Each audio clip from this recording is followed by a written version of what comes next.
I apologize all the time for not holding the door, for bumping into people on the train, and for farting in bed. But outside of what HuffPost commenters Librab and Professor JT may think, I am no celebrity, so no one expects a public apology from me. But it seems more and more we demand public sorries from politicians, comedians, athletes, and anyone in the public eye. Why? Why do we care? So a few years ago, you had to apologize for a few tweets that you made in the wake of the Japanese tsunami. I have those tweets here, and I think as I was telling you before the segment, that after a couple years have passed, they're actually they're good one-liners. Yes. So the first one is, I just split up with my girlfriend, but like the Japanese say, there'll be another one floating by any minute now. Yes. So what happened after you sent out these tweets? Yes. Rehash the past for us, if you will. And then I said, Japan's very advanced. They don't go to the beach comes to them, and all these.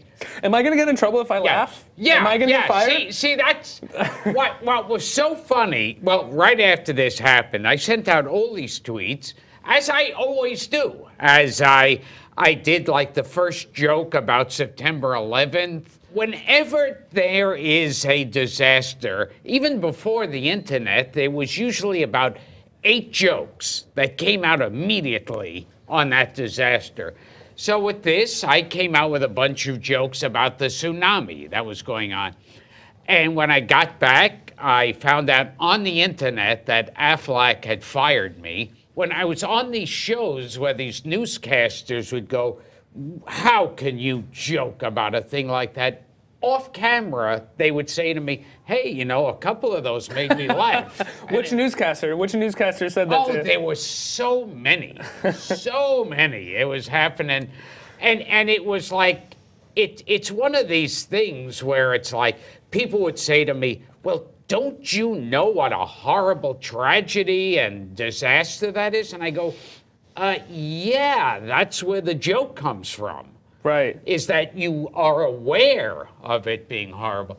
And so do you feel like you're trying to make light, like trying to bring some levity to the tragedy? Yes. Or is it more along the lines of like, this is probably the worst thing that I could say right now, and that's what makes it kind of funny? Yeah, it's a little of both. I always say, well, I don't always say this. Sometimes I say, would you like to go out for pizza?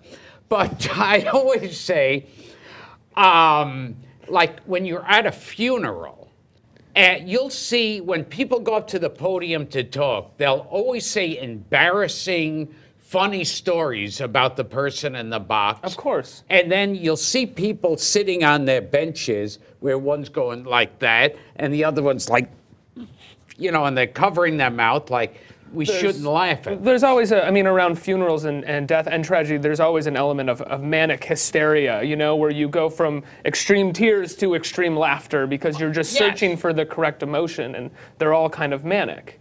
And I say, like, it's like comedy and tragedy are roommates. Mm-hmm. It's like wherever tragedy is, comedy's looking over its shoulder, sticking its tongue out at them.